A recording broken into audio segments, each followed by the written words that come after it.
ప్రియులారా,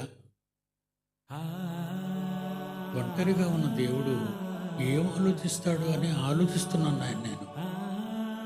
ఒంటరిగా ఉన్న దేవుడు ఏం ఆలోచిస్తుంటాడు మన కోసం. ఇప్పుడు ప్రారంభంలో దేవుడు సంతోషంగా ఉన్నాడు అని నేను అనుకున్నా, నాకు 75 ఏళ్ళు వచ్చినా దేవుడు ఇప్పుడు సంతోషంగా లేడు అనేదే నాకు తోస్తుంది. అంటే ఆయన పీస్, సమాధానం కానీ, ఆయన ఆనందం కానీ ఈరోజు ఆయనలో లేదు. మన వలన, మన కోసం. ఇంక ఈ నెల మరి సంతోష్ చెప్తుంటే ప్రపంచం ఇంతగా చెడిపోయింది, పూర్తిగా ప్రపంచం చెడిపోయింది. చెడిపోయిన ప్రపంచాన్ని చూస్తూ ఎలా తట్టుకుంటున్నాడు అని ఆలోచిస్తూ ఉంటానండి. అలా ఆలోచించినప్పుడు రోమిలకు రాసిన పత్రికలో 1వ అధ్యాయం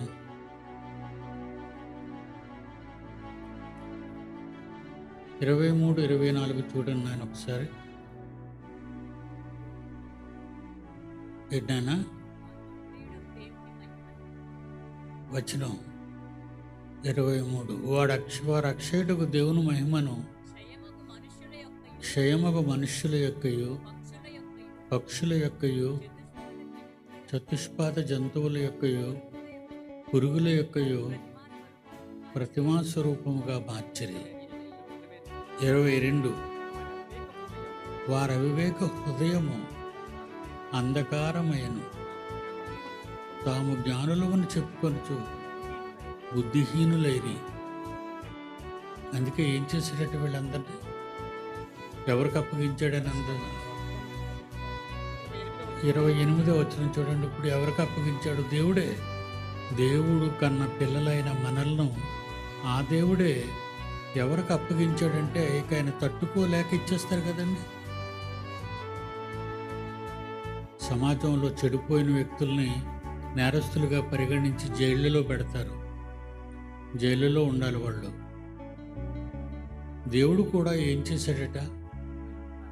మరియు వారు తమ మనస్సులో దేవునికి చోటియ్యనొల్లకపోయిరి గనుక చేయరాని కార్యములు చేయుటకు దేవుడు భ్రష్ట మనస్సుకు వారిని అప్పగించెను.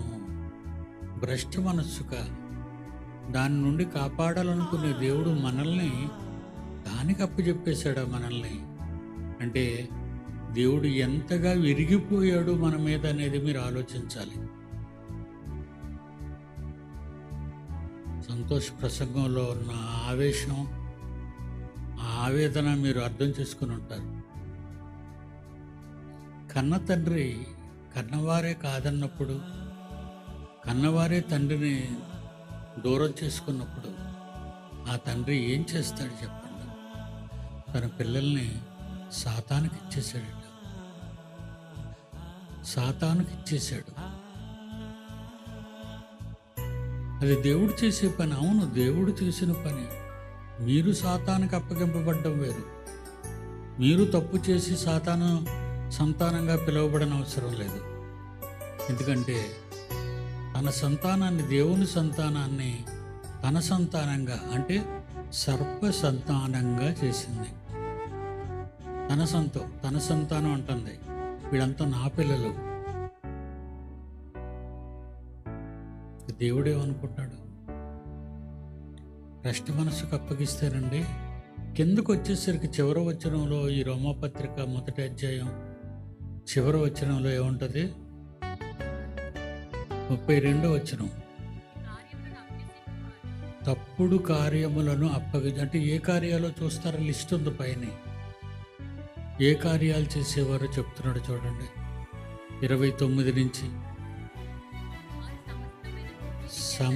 అట్టివారు సమస్తమైన దుర్నీతి చేతను, దుష్టత్వము చేతను, లోభము చేతను, ఈర్ష్య చేతను నిండుకొని మత్సరము, నరహత్య, కలహము, కపటము, వైరమను వాటితో నిండిన వారై కొండెగాండ్రు, అపవాదకులు, దేవద్వేషులు, హింసకులు, అహంకారులు, పింకములాడువారు, చెడ్డవాటిని కల్పించువారును, తల్లిదండ్రులకు అవిధేయులను, అవివేకులను, మాట తప్పువారును, అనురాగరహితులను, దయలేని వారైరి. ఇట్టి కార్యములు అభ్యసించువారు మరణమునకు తగినవారు అని దేవుని న్యాయ విధిని వారు బాగుగా ఎరిగియుండియు వాటిని చేయుచున్నారు. ఇది మాత్రమే కాదు, ఇలాడ తప్పుడు పనులు అభ్యసించే వారితో సంతోషముగా సమ్మతించుచున్నారు. చట్టాలు కూడా మారిపోయాయి, న్యాయస్థానాలు కూడా తీర్పులు అన్యాయంగా ఉన్నాయి ప్రజల మధ్య. ఇవన్నీ మనం చూస్తుంటే ఏం చేయాలి చెప్పండి? దేవుడు ఏమైపోవాలి? ఎప్పుడు దేవుడి గురించి ఆలోచిస్తానండి, ఆయన ఏమైపోతున్నాడు అని. ఆయన ఏమైపోతున్నాడు? పిల్లలు ఎప్పుడు నాతో అంటుంటారండి, అందులో ఇప్పుడు బైబిల్ చదువుతున్న జాన్సన్ వాడు నాకు తండ్రిలాగా బిహేవ్ చేస్తాడండి. నేను ట్యాబ్లెట్ వేసుకోవాలన్నా, నేను ఇంకా మరి భోజనం చేయాలన్న టైం, ఏం తినాలనేది ఫుడ్, ఇవన్నీ కూడా వాడు ఆలోచించి వాడు అక్కలతో చెప్తాడు, డాడీకి ఇది వండండి, డాడీకి ఇది చేయండి అని. టైం కల్లా మెడిసిన్స్ తీసుకొచ్చి నాకు ఇస్తాడు. ప్రతిరోజు బ్లడ్ తీస్తాడు, బ్లడ్ షుగర్ చెక్ చేస్తాడు. ప్రతిరోజు బీపీ బెల్ట్ నా చేతికి వేసి బీపీ చూస్తాడు. అవి నోట్స్లో ఎక్కించుకుంటాడు. ఎందుకంటే నాకు 3 డాక్టర్లు ఉన్నారు. ఆ 3 డాక్టర్ల దగ్గరికి వెళ్తాడు. 3 నెలలకు ఒకసారి మొత్తం రిపోర్ట్లు చేయిస్తాడు. అన్ని టెస్టులు, ఇంచుమించు టెస్టులకి మా ఫ్యామిలీ అందరికీ టెస్టులు చేయించేస్తాను ఎలాగున్నా రేట్ అని. ఒక 25,000 రూపాయల వరకు టెస్టులకు ఇవ్వాలి. బ్లడ్ తీసుకుంటారు, యూరిన్ తీసుకుంటారు. 3 నెలలకు ఒకసారి టెస్టులు చేయిస్తాడు. వాడే పిలిపిస్తాడు టెస్టులు. బ్లడ్ తీసుకునే వాళ్ళని ఇంటికి రప్పించి తెల్లవారు 6 గంటలకే కూర్చోబెట్టి నా చేత నాకు బ్లడ్ తీసుకొని యూరిన్ తీసుకొని వెళ్ళిపోయి సాయంకాలం కల్లా రిపోర్ట్స్ ఇస్తే ఆ రిపోర్ట్స్ పెట్టుకొని మరుసటి రోజు 3 డాక్టర్ల దగ్గరికి వెళ్తాడు.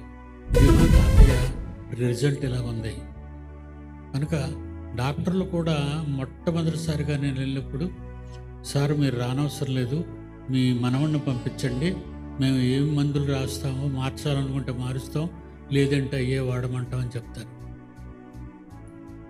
నా